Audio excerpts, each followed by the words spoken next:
जेते व्रत उपवास होची तन्मध्यरे सबुठारु श्रेष्ठ व्रत कहले एकादशी की बुझाए।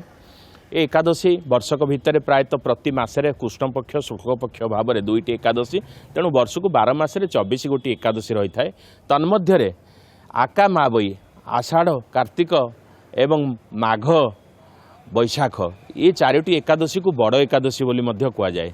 तेणु जदिओ 24 एकादशी लोक मैंने पालन न करती तेणु प्रमुख एकादशी हिसाब से बड़ एकादशी गुड़िक पालन करने द्वारा अनेक पुण्य प्राप्ति होता है।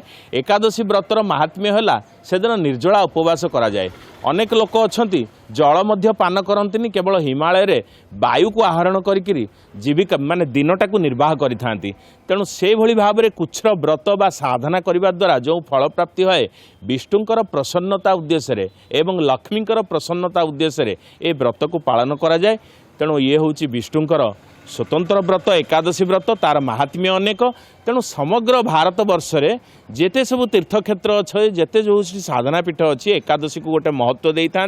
विशेषकर अनेक लोक मध्य छेप ढोकी न था एभली भाव में कुछ व्रत अवलंबन करें तत्परदिन फलाहार बा लघुपाक द्रव्य को सेवन करी ए व्रत को उद्यापन करिथांती।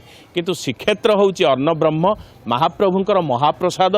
तेणु महाप्रसाद रे कौनसी दोष न थाए। तेणु ए महाप्रसाद आकंठ पाक करी आकंठ भोजन करी गोटे व्यक्ति मध्य निजको महाप्रसाद पाइकरी मध्य एकादशीर व्रत करी हिमालय जोगीजन माने जो पुण्य को लाभ करिथांती तार सहस्र गुण पुण्य एमाने अर्जन करिथांती। तेणु कुआ जाइछि धन्य नीलांचल क्षेत्रवासी ग्रास पुरायण कैबल्य भुजंती मिछे बोलुथांती एकादशी। तेणु एकादशी व्रत रे अन्न ग्रहण करने द्वारा एकादशीर अधिष्ठात्री देवी जहाकू कि कुआ जाए एकादशी ठाकुराणी तेणु तांकर कोप होइथिला। से जेतेबेले कोप करथिले महाप्रभु श्री जगन्नाथ श्रीमंदिर बेढ़ा भितर साधारणतः साक्षी गोपाल मंदिर जो अच्छी मंदिर पश्चात भागरे ता सन्मुख भागरे गोटे छोट मंदिर अच्छी लेखा जाइए एकादशी मंदिर।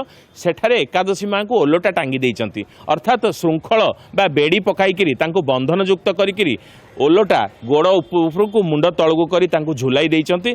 तेणु ए क्षेत्र रे जो भक्त आसिबे जेड़े बड़ साधक आसिबे महाप्रभुंकर महाप्रसाद अन्न को आकंठ भोजन करी एकादशी व्रतर पुण्य को लाभ करिवे।